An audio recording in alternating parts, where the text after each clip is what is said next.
suit la campagne de Macron. Exactement. Et donc, à Dijon. il était à Dijon hier et nous étions là où se produira André Rieu dans quelques jours au Zénith, accueilli par Monsieur Macao, le gentil géant qui veille sur lui. Pardon. Ah oui. Alors Ah bah oui, il y avait du monde, 2500 personnes au total, mais quand le candidat arrive, problème d'ambiance.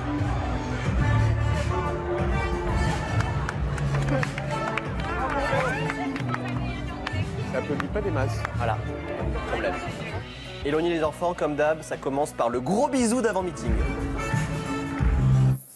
Avant de commencer, Emmanuel Macron voit tout de suite qu'il y a un vrai souci. Il n'y a pas beaucoup d'ambiance à Dijon. C'est assez mou comme accueil. On a montré, Yann, ici, quand il y Ça avait m'aperçoit. de la vraie ambiance, quand il y avait des files de gens dehors bloqués, c'était absolument pas le cas hier, mais vraiment pas du tout, à tel point que la salle était tellement calme que chacun pouvait comme ça un peu interpeller directement le candidat. De manière concrète. Ah oui, en effet. C'est...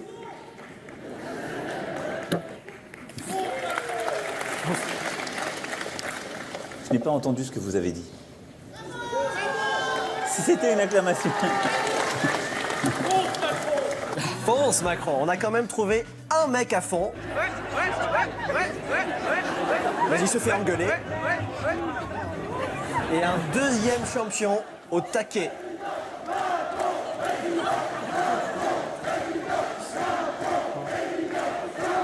Le taquet est un peu tout seul. Le problème, c'est que Macron a vu beaucoup trop grand, alors il a dû mettre des grands rideaux noirs au milieu de la salle pour planquer les centaines de sièges vides. On a discuté de ce petit problème d'ambiance avec les militants. Et je m'attendais, c'est vrai qu'il y ait un peu plus de monde. C'est vrai que c'est calme. Il n'y a pas énormément d'ambiance, enfin, plus vers le bas de la salle. J'ai pas encore vu applaudir.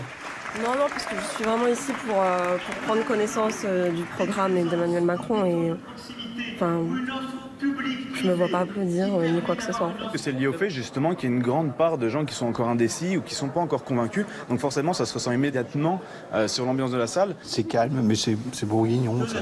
C'est pas mort, mais Dijon, c'est une ville assez calme. Ouais. En général, les gens, même au théâtre, ils sont pas comme des fous à se lever et à faire des ovations debout. Il faut quand même bien reconnaître que bon, le public dijonnais, voilà, vous venez voir Stromae, ici il y a moins d'ambiance que dans les autres salles ailleurs. C'est pas Emmanuel Macron, c'est plus Voilà. les Dijonnais qui sont plus, comment on dirait, Un peu frileux. Bon, il faut Attendez, aller faire une enquête à Dijon pour voir pourquoi ils sont comme ça à Dijon. Et t'as pu en parler au candidat? Ouais, mais je crois que je l'ai un petit peu vexé. il y avait beaucoup de monde, mais l'ambiance était un peu calme, on va dire. Non, mais franchement, on a fait tous les meetings avec vous. Franchement, aujourd'hui, c'était pas foufou, quoi. Bah, vous avez vu les Ola et compagnie? Non, moi ça m'allait bien, vous inquiétez pas. C'est vrai qu'on vous a pas montré Léo là. Bon, ben on vous les met. C'est quoi, Léonard? C'est ça. Ah ouais, dis donc, quelle ambiance dijonnaise. Ah ouais. Ils le font pas. Je pense qu'on peut faire mieux ici. Hein. On peut faire mieux à 3. Je suis pas persuadé qu'il fallait les montrer, ces Hollande. Merci, Paul. Attention, la grue va tomber, il faudrait quand même mieux le comprendre quand on est sur un chantier en France. Il va y avoir quoi, un concours d'entrée, un examen de français? Mais, cher ami, le français du bâtiment, des métiers du bâtiment, et ou le français professionnel, c'est des qualifications spécifiques. Voilà.